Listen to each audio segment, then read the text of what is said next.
This morning, I want to continue part 2 of the first message I began last Sunday on the silent killer. Recently, battling with a nasty cough, and I was taking Halls as my choice of tablet for the nasty cough. But I have never noticed before that there's little special pick-me-up notes on every wrapper of Halls.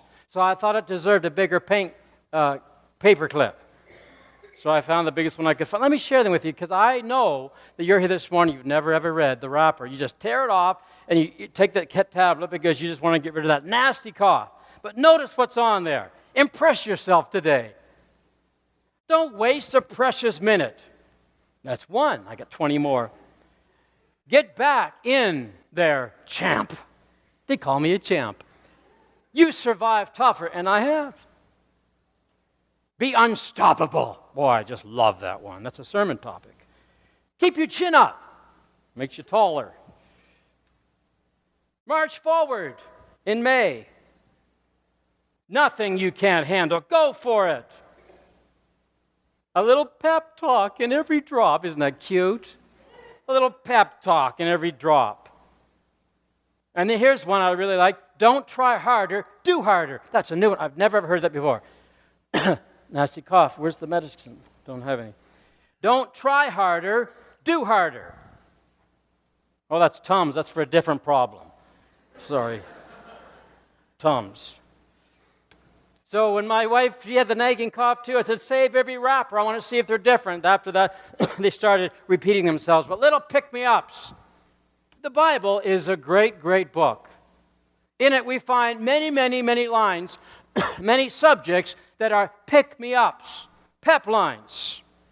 Encourage us. Just like I was encouraged as I read that, and motivated and challenged to keep on, challenged to weather it out. The Bible is medicine for every area of your life. It's God speaking to us. It's God telling us how to live. It's God saying, hey, here's what really works well. It's God's perfect instructions for us. Here's what you should be doing. We need the Bible. These passages are good for us to do. Blessed are those who do, not just those who read, but blessed are those who actually do what the Word of God says. So with that in mind, we begin to position ourselves into this second part of this message I began last Sunday, based upon that Thursday morning session at General Conference a few weeks before. My text is found in Psalm chapter 42, verses 1 and 2. I invite you to stand with me, please. I hate to stand alone. Psalm 42, here's what David says. He says, as the deer pants for streams, or water brooks, I think, in King James. Pants for streams of water, so my soul pants for you. My dog was panting a lot yesterday. It was so hot. You had to be there before it said spring has come or something about spring. Heat came yesterday, lots of heat. My dog was panting and breathing on me. And I said, go breathe somewhere else. Go pant somewhere else. Put her in the other spot and shut the door. Gave her lots of water. So my soul pants for you, my God. You're getting a sermon already. I haven't started yet. My soul thirsts for God, the living God. When can I go and meet with the Lord? So Lord, bless your word this morning. We know that it is quick. We know it is powerful. We know that it's mighty. We know, Lord, that it will speak into us because we are ready right now to open up our minds, open up our spirits. God, protect us from any other distractions that would take away from what the Spirit is saying to the church and to the minds today. Amen. You may be seated. That's almost like a conclusion, isn't it, of the sermon? But David, as I read these first 2 verses, David is all in here. He's going after the water of life. And so my message this morning is on spiritual dehydration. Spiritual dehydration, and we're comparing deer and humans when there's lack of water. And then we're going to make some real-life applications. To backtrack, to go over a little bit from last week, what is dehydration? Dehydration simply is a state where a less than ideal level of fluid is available to sustain your body's well-being. Your body needs so much water. Yesterday when it was hot and you were sweating, you had to have more water. I drank more water last night than I've drunk in a long time. because I was sweating a lot. It was hot. But you got to sustain the level of water volume in your body. Dehydration is when that required water is not there to sustain yourself. Dehydration has been called the silent killer. In fact, they tell us that each year millions die due to dehydration, the silent killer. Dehydration symptoms become noticeable just after 2% of the body's normal water volume has been lost. Just 2%. When 6% of the water is lost, the heart and breathing rates begin to increase. Blood pressure increases. Body temperature rises. Then we become groggy and sleepy and nauseated.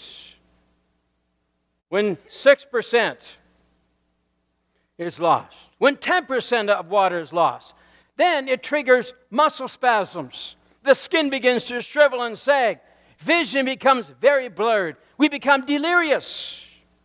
10%. Just when 10% of your normal volume of water is lost in your body.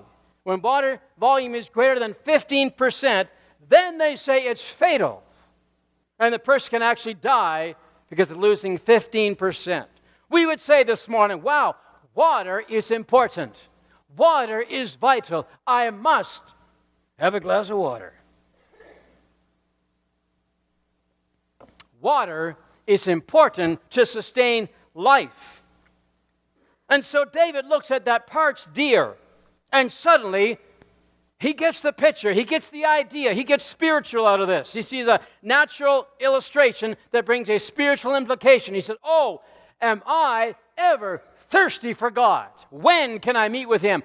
When can I go in fellowship with Him? My soul is panting just like the deer pants after that water. Oh, I'm panting after God. Without God, I will not live. Without God, I will die. I must have a thirst for God, especially because we said last Sunday, do some background to this, it was during a very, very difficult season in David's life. Especially now, I've got to have the water of life.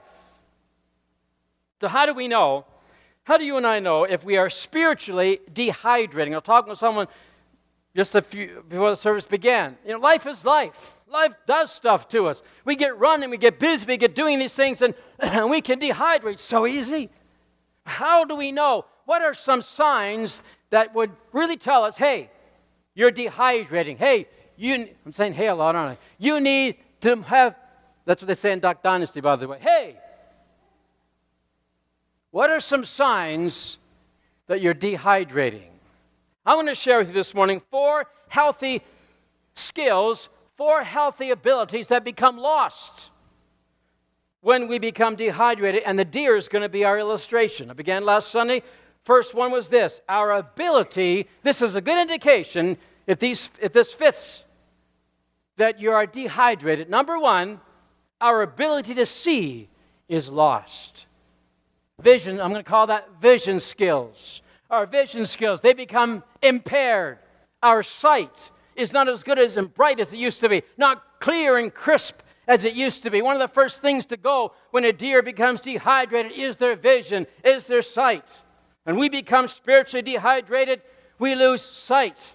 We lose our vision. We lose our dreams. We begin to stagger. We begin to just kind of roam around. Where are you going? I don't know. It just seems like I'm going in circles. You are. You have no vision, no dreams.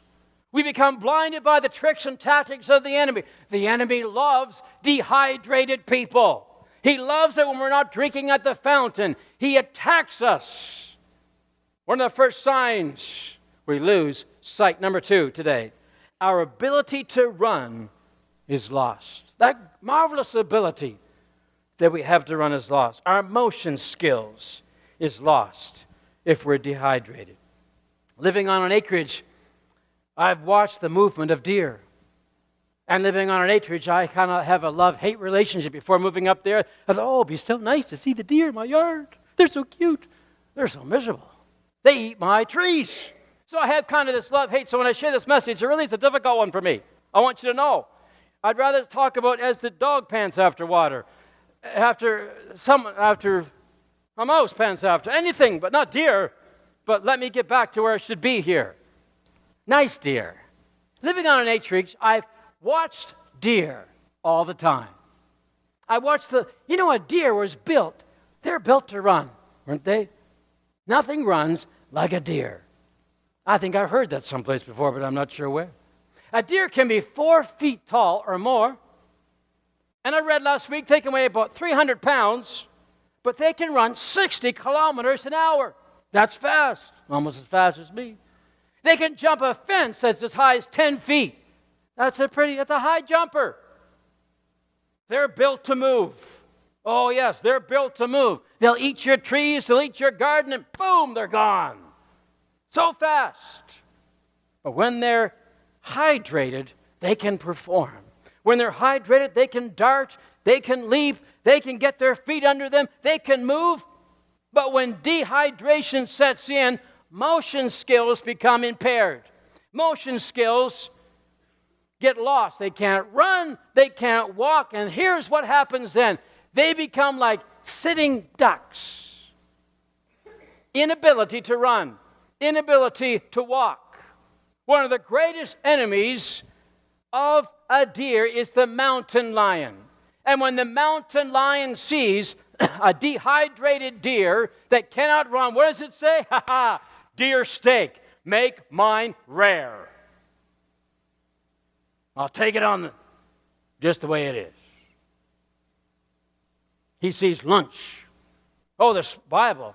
You start looking in the Bible. The Bible talks a lot about running. I know a lot about running. I really do. These are my banana edition sneakers. I bought them 10 years ago. This is for exercise. As you can see, they're just like new. My wife just hates these. I love them. Exercise. Just like the treads, just like new. But the Bible talks to us. This is just for those of you that may be nodding right now. Watch closely. The Bible speaks to us a lot about running. It's all through the Scriptures. I could pick so many Scriptures, but here's just a few of them. Psalm 119, verse 32. The psalmist said, I run in the path of your commands. I run. I put my sneakers on. Whatever the Bible says, I do. I run after. I pant after. Proverbs 4, verse 12 says, there's no stumbling. I just got whipped by a lace. There's no stumbling when you're running. You trip when you slow down. I don't know if that's right or not, but really I think it sounds right. You move. That's when you stop and you get into trouble. There's no stumbling when you're running. Sneakers doing their thing. Habakkuk chapter 2 and verse 2. Write down the revelation that he may what? Run. Write down the vision.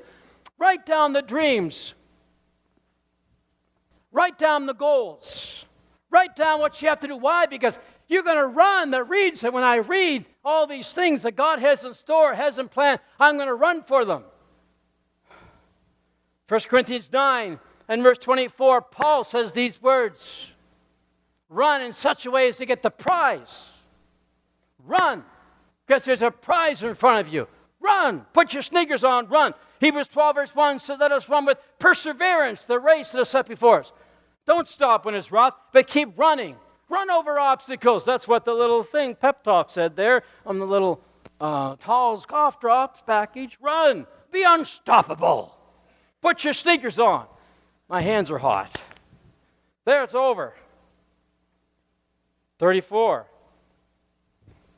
Anyone knows what that means, please let me know. It's probably some basketball famous one, and these probably worth $1 million. What, is that the size? 34? Oh, man. Okay. Whatever you say. Christians were made to run. You guys are never going to get out of here unless I keep moving on. And I'm hungry, so I got to move on. See, Christians were made to run. See, Isaiah chapter 40 and verse 31 says, run and not grow weary. We were made to run. And Isaiah 40:31 talks about strength, talks about our strength, talks about our power. It comes from Him, not from us. It comes from God Almighty. So I believe that we as Christians, as believers, we were made to run. Weariness comes because of lack of water, doesn't it? Paul looked at some Christians in Galatians 5 verse 7. He said, oh, you're running, you were moving, you were doing exceptional things, but he said, Who stopped that? Who jumped in front of you and caused you to cease? Could be many things. Weariness, lack of water will stop you in your tracks. Dehydration will stop you in your tracks. We're not in the water, not drinking from the fountain, not under the shower of God. Then 1 Peter chapter 5 and verse 8, just as the mountain lion is a predator and is an enemy for the deer.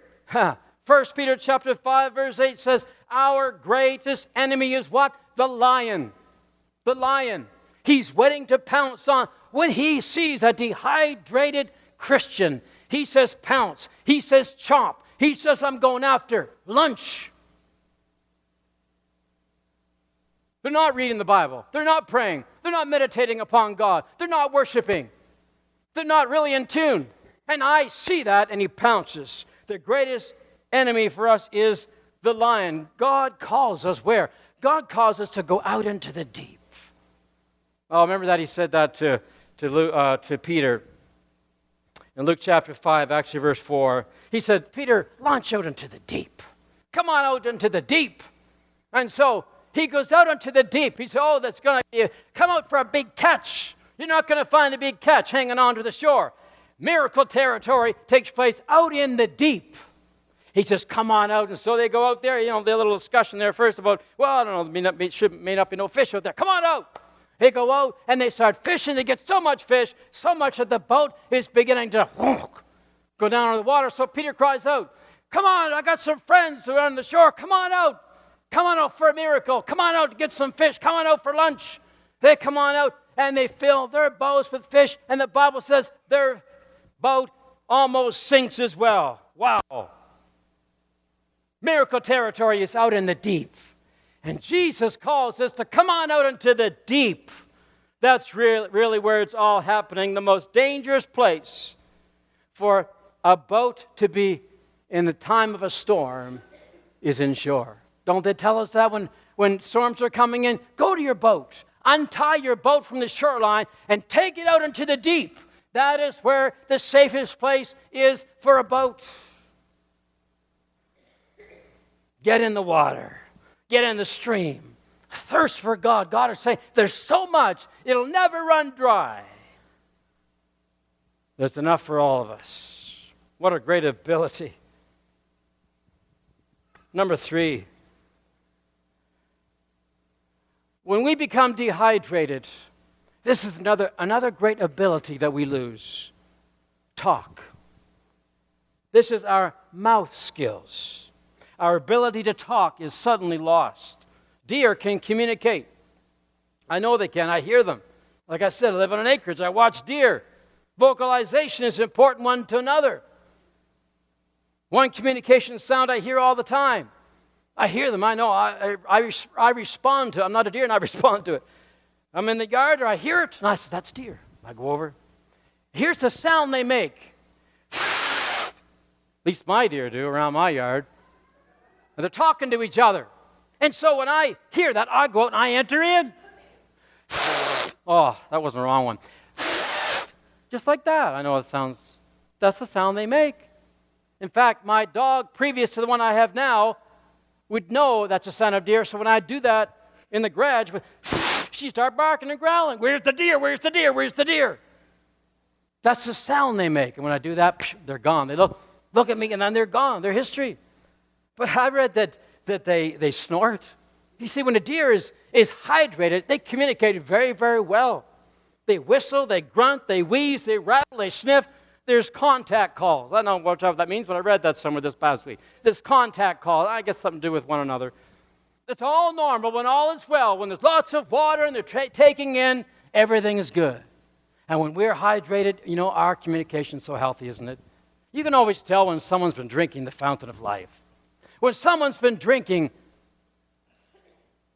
the water that Jesus has to offer. They're blessing others. They're giving out life, they're exhorting, they're laughing, they're encouraging, they're building up, they're praising God, they're praising others, they're kind, they're gentle, they're forgiving, they're passionate. Out of them comes life, words of life. Out of them comes future words of hope and joy. You can tell that they've been drinking the water of life. Acts chapter 4, verse 13 says the crowd, those that were around the apostles, they took note. Oh, they must have been with Jesus. They took note that they had been with Jesus. They had been with the water of life. It was the way they talked. It was the way they spoke. It's the words of God loves you. God cares for you. God wants you to come into his kingdom. God's got a great future for you. Oh, words of flourishing words. It's like they were drinking at Joel's place. See, Joel chapter 2 and verse 28 says this, I'll pour out my spirit. And they are well positioned under the tap, and they're drinking it in. And what comes in, Jesus says, is going to come out. In fact, he says, out of his belly will flow rivers. I just think God has a way of duplicating and multiplying. You take in, more is going to come out. Rivers of living water is going to flow out. It comes out in our speech when we're hydrated. When we're dehydrated, our communication becomes helpless. Where one time it was healthy, when we become dehydrated, just check out your language. Check out the kind of talk you've been saying this past week.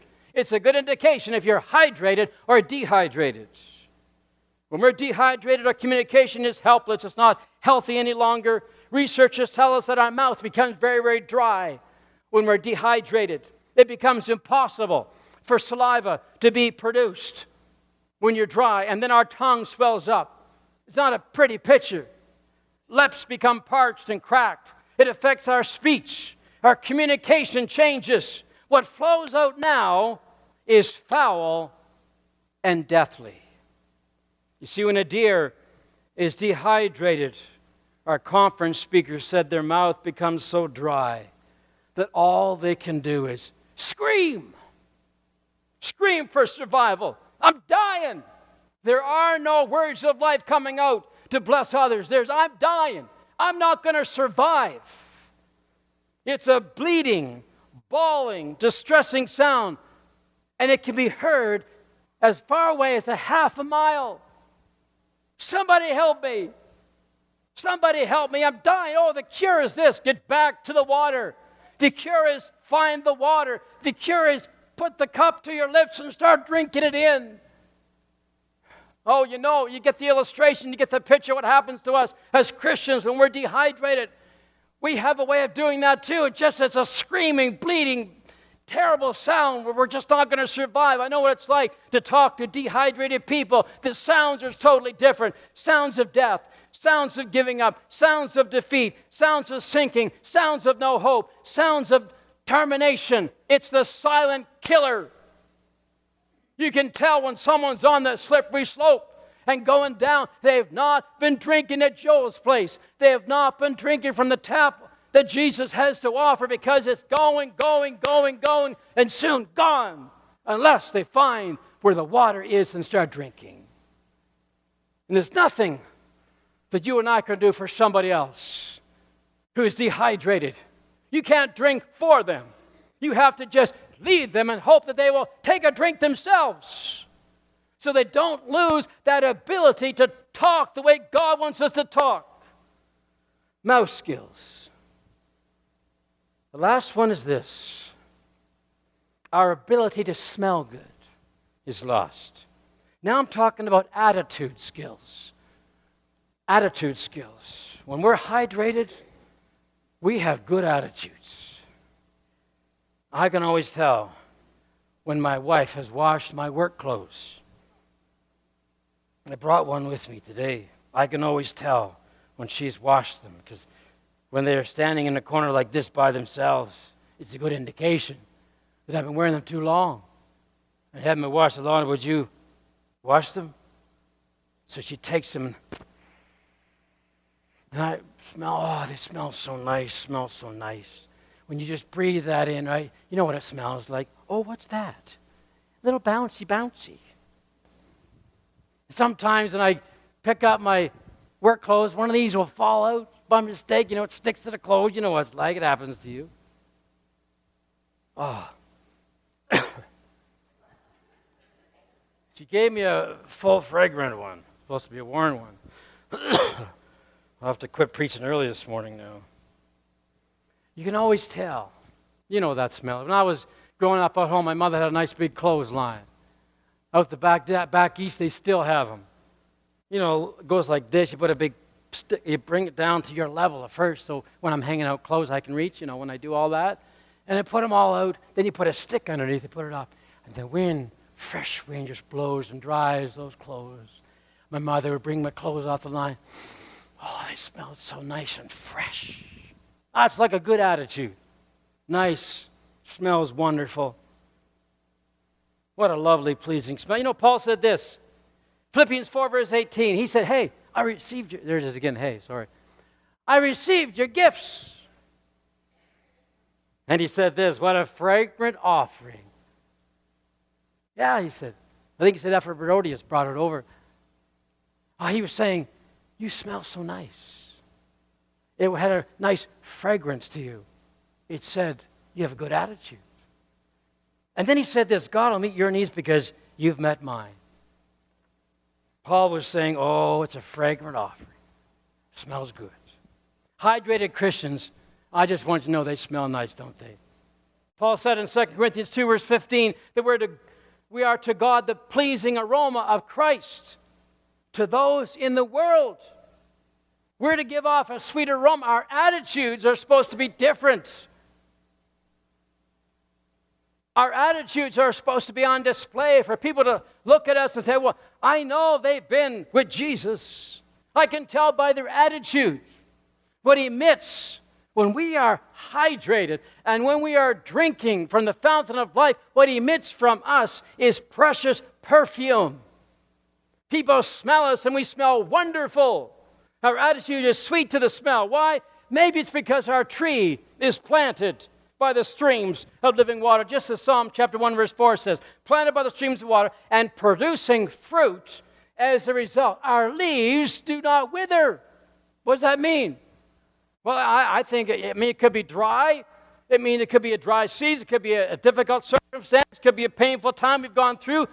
We have our roots gone down deep into the streams of life. So when we are giving out and when we're wrestling with the wrestles of this world and circumstances and difficulties which would normally tire us out and wear us out and dehydrate us, we are hydrated because our roots are going down into the stream and we're drinking and drinking. And the Bible says, read, I believe it's there, that we prosper.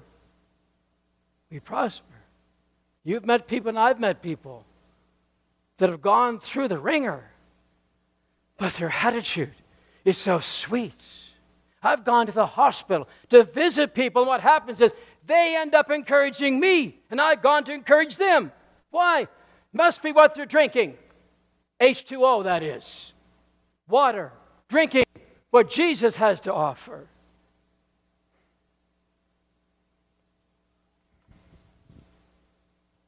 Well, when someone is dehydrated,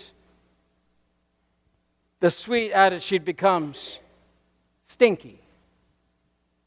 Stinky attitude. It's an old one, but it's a goodie. Older gentleman was tired, laid down on the sofa, get a little rest. His grandchildren thought, oh, this is going to be so good. Grandpa's sleeping. We're going to put Limburger cheese on his mustache. So they put some Limburger cheese on his mustache. Twitches a little bit, but doesn't wake up. Still goes to sleep. All this Limburger cheese, Limburger cheese stinks. He wakes up. What's that smell? Stinks in this room. So he said, I'll go from the living room, I'll go to the kitchen. It stinks in the kitchen. I'll try the bathroom. Stinks worse in the bathroom. Terrible smell. Go to the basement. Stinks down here too. Go outside. The whole world stinks. I wonder where the problem is. Duh. Could be me. You know what they say? If George and Bill have a problem, and George and Ruth have a problem, and George and Gertrude have a problem, and George and Bill have a problem, who do you think the problem is? What was the first name now? George. It's probably George. Probably George. Probably me. Maybe I got an attitude problem. Maybe it's me. Maybe I stink. Dehydrated Christians shows up in their attitude. Our conference speaker said this, really hit me. He said when a deer becomes severely dehydrated, his pores open up and a different aroma is emitted. And it's not a good smell. It's smelly and it's stinky. Without spiritual water, our attitudes will stink. There's no better way to put it. We just will stink. I know what it's like. We're all in this together. I know what it's like. I can tell when I've not been drinking enough from the fountain of life that Jesus gives. I can always tell when I'm not praying enough. I can always tell when I'm not finding my solitude, meditating time to get along with Jesus. It shows up in my attitude, shows up in my vision, shows up in my words. It shows up in many, many areas of life. And my wife can usually tell right off. Happens to all of us. Silent killer. 4 marvelous abilities that we have can be lost if we're dehydrated. As the worship team come, let me ask you the question as we wrap up this morning or this afternoon. Are you spiritually dehydrated? Where would you say that you are? Are you a hydrated person, taking in lots of water, or are you dehydrated? Again, let me quote our conference speaker. He said that a deer drinks differently than a dog. I watch my dog drink. He laps water, long tongue, and just laps that in and comes around and picks it up and throws it back. My dog particularly, little side note here, when he hears the water gurgling, he stops. And then he keeps drinking, and I hear the gurgling in his stomach because he's hauling in so much water, he stops. She stops. I'm not sure what that's all about. Just an observation. That means nothing. But a dog laps water. But you know what a deer does? When a deer finds water, a lake of water, a body of water, our speaker said that the deer would just jump right in. You're not going to stand at the shoreline drinking. He's going to jump right. He jumps right in the water. Bathes himself in the water. I got to get this smell of death off of me. And then what happens is the pores, they begin to close up after that. And then the deer begins to drink. And when that deer begins to drink the water, vision comes back, better sight. And then what happens too, strength comes back into the deer's body. Life, communication comes back. The sweet attitude returns. The message today is if you're dry, get to the water. I read that a deer will travel 1.5 to 3 miles to get water. I don't know how they know. Maybe it's by language, communication one to another. Hey, get over the hill, keep going. 1.5 down the way, there's a body of water, go. They'll travel up to 3 miles to get to water. How far will you travel? What will you do in order to get to the water? What commitments will you make? What will you give up in order to go up? If you're dry, don't leave it.